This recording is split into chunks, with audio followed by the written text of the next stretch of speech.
Hi guys, my name is Darci-Lynn and my presentation is about theory of mind and moral reasoning. Theory of mind refers to an individual's capacity for empathy and understanding of others, and moral reasoning is the process through which individuals try to determine the difference between what is right and wrong by weighing their actions against potential consequences. In the article, young children's moral judgments depend on the social relationship between agents. The researchers wanted to determine if 4 and 6-year-old children have different expectations toward parents and peers' helping behaviors. In this study, the participants were 64 4-year-olds and 64 6-year-olds, half boys, half girls.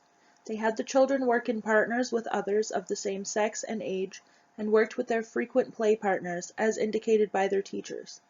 Each dyad participated in both parent and peer scenarios.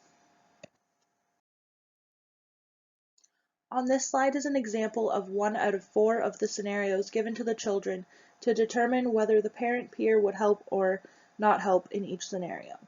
The children were given each story twice, one where the parent was the protagonist and one where the child's friend was the protagonist. The first scenario asks if the child decided to not bring a water bottle on their picnic, would the parent or peer say, "I'm thirsty, but you can have mine," or "I'm thirsty, so you cannot have mine." The other scenario was about a child forgetting a scarf. Would the parent or peer say, "I'm cold, but you can have mine," or would they say, "I'm cold, so you cannot have mine"? Out of 255 trials, the researchers found that the children chose the help ending in 167 of the trials, and they chose the no help ending in 88 of the trials. 77% of 6-year-olds chose the help ending compared to 54% of 4-year-olds. The children chose the help ending in the parent scenario more than the peer scenario. As I read through the textbook, I found that Chapter 3, Early Language Development and Adult-Child Relationships, was the most relatable to the article I chose. I thought this was the most relatable because the relationships children have with adults from infancy helps them get an idea of the roles adults will play in their lives as they grow up. The communication adults have with infants also helps them acquire models for entering into future relationships.